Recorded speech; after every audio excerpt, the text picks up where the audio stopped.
Welcome back. In this episode, we're going to talk about how the rich get richer and the poor get poorer. I have a sneaky hunch which category you would like to be in. You know, as a financial strategist for more than 45 years, I often tell the story that when I first started, I would send out a letter with a cartoon like this. Now, when I explained this to 3,000 financial advisors at a very advanced training, one of them hired a cartoonist in the UK to reenact the cartoon that I used to use with my caricature on it. So what does this mean? This is a guy who is so busy, he won't pay attention to this salesman that's got all this weaponry and this ammunition. He's got his sword and his shield. And he says, I can't be bothered by any crazy salesman. I've got a battle to fight.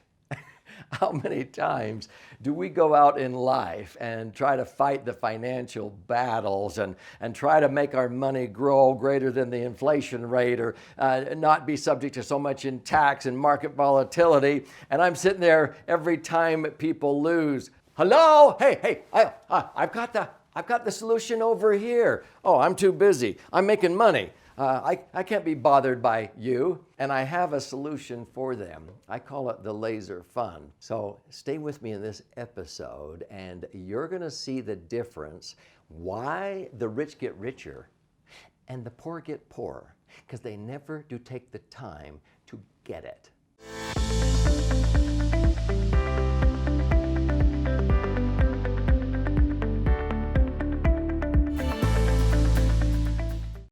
I'm Doug Andrew, and as a financial strategist for more than 45 years, I've learned some basic things, and if you aren't aware, there's really three sources of income: mankind at work, money at work, and charity. Now, out of the three, most people only learn about how to go out and earn money, mankind at work. But there's some dangers there because you may get in an accident. You may have a health setback. And I've seen people lose assets like their home or money in their savings because it is exposed to risk, and all of a sudden the market goes down and they lose. Or when they have a health setback or they get in an accident and they can't earn the money, they're sort of up the creek.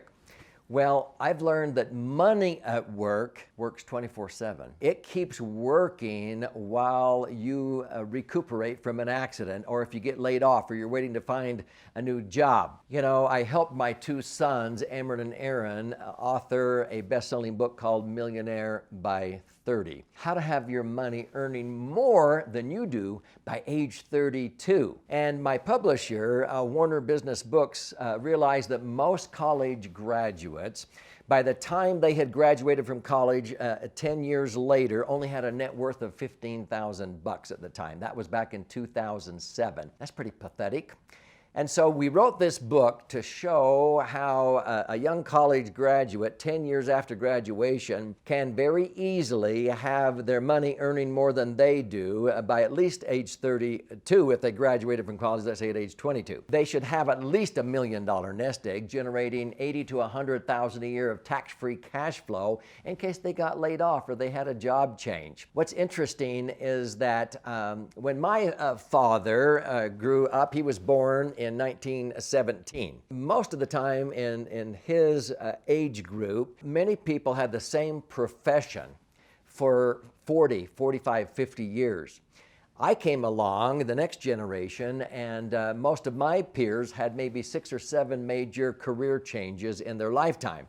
Now, younger people, they will have sometimes 20, 25, or 30 career changes. And so you want a vehicle that's flexible that you can take with you. And frankly, you ought to have your money earning more than you do by age 32. So you're working because you enjoy it, not because you have to. So I'm going to show you that there's some key strategies to learn. First of all, very simply, we need to discipline ourselves to live on less than what we make. Sometimes it takes people 2 or 3 decades to realize, oh, I need to save, because we all want what took our parents decades to acquire.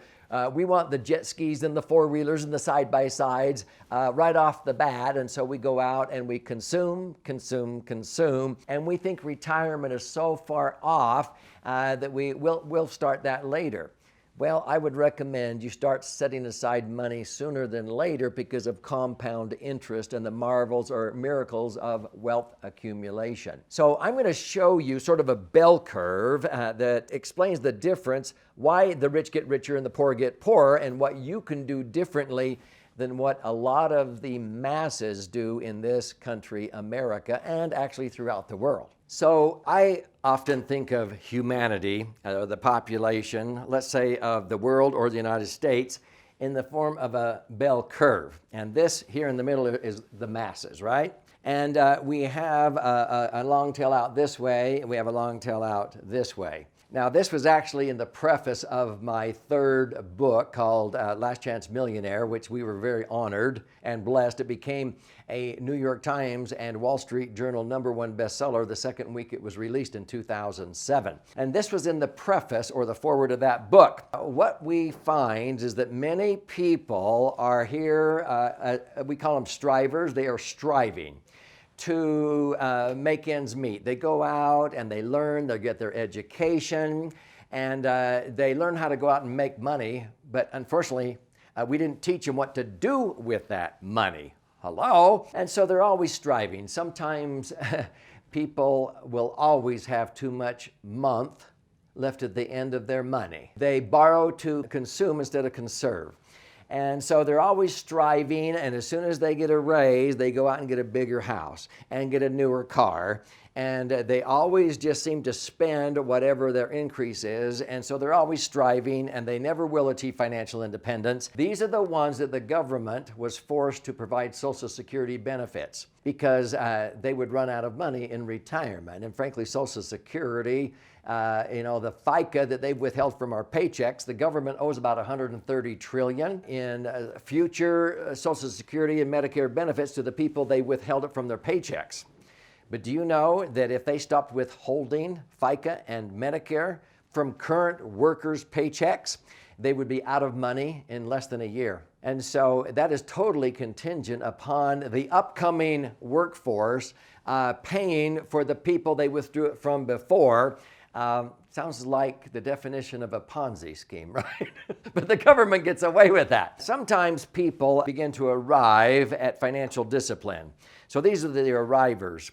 Now, from a financial standpoint, arrivers learned three marvels or miracles of wealth accumulation: compound interest, the difference between that and simple interest, tax-free accumulation of their money, and third, safe, positive leverage. Now, leverage isn't bad. Leverage without liquidity is stupidity. But leverage is the ability to own or control assets with very little or none of your money tied up or at risk in that asset. Now, a lot of people don't understand, and that's why I write books to help them understand these three marvels or miracles of wealth accumulation. But when they begin to learn that, they arrive at financial independence, they're living on less than what they earn. Then we have the thrivers. Now, the thrivers, they differentiate themselves from the arrivers simply by repeating the process.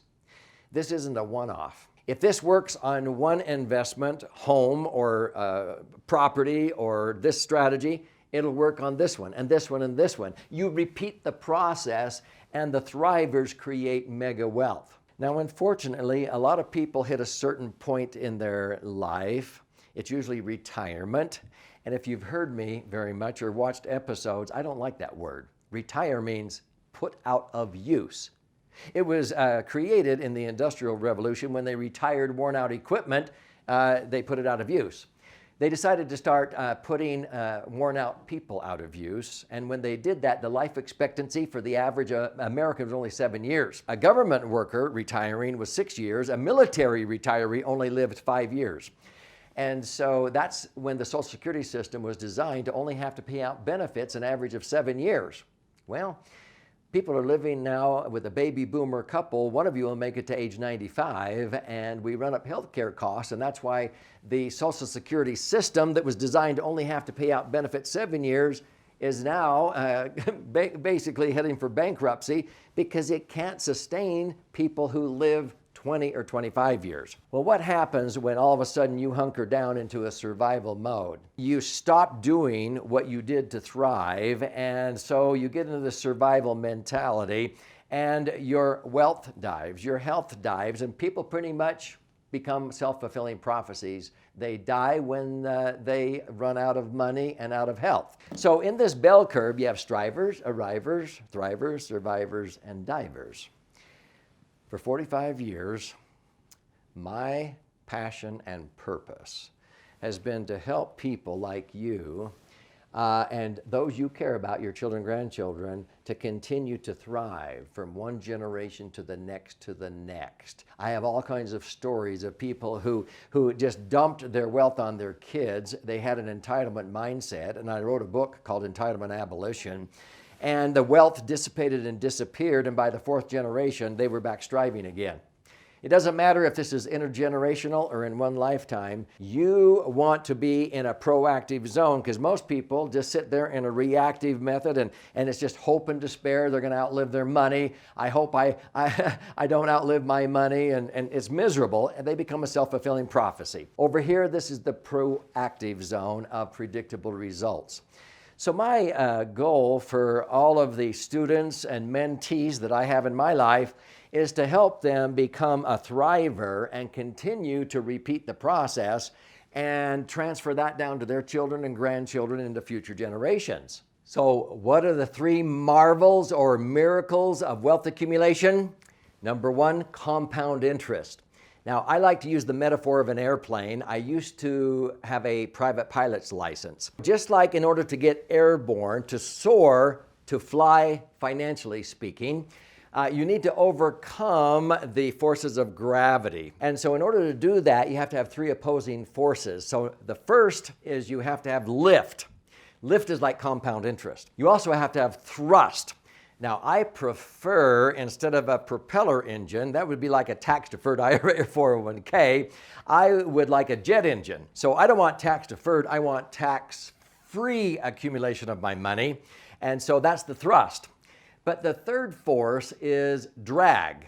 And a lot of pilots don't understand that. If you don't have friction or resistance or drag, you'll never get off the tarmac. If you're in the air and you lose drag, you stall out and you will crash and burn.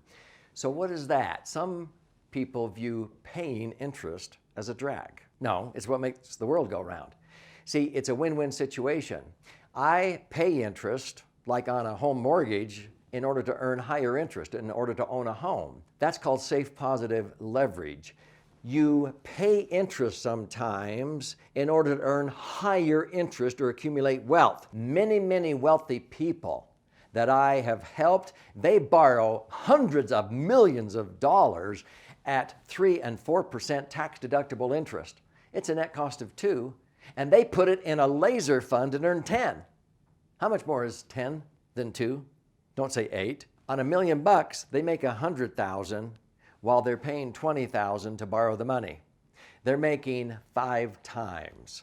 If you want to know how to become your own banker and do this, this is how the rich get richer and the poor get poorer. What I do is I explain in my various books. The Laser Fund is my most recent one. It has 2 books in one. One is 14 chapters, about 200 pages, with all kinds of charts and graphs and explanations about what I'm talking about, at whatever depth you want. You flip the book over, and this has about 100 pages, 12 chapters, with 62 actual client stories of how the Laser Fund has helped people accumulate and access their money tax-free and allowed it to transfer tax-free. You can get a free copy. You go to laserfund.com. You just cover a nominal shipping and handling fee, and you can do a deep dive by reading, or there's an 18-hour master class that you can take where we go very deep into every chapter if you would like.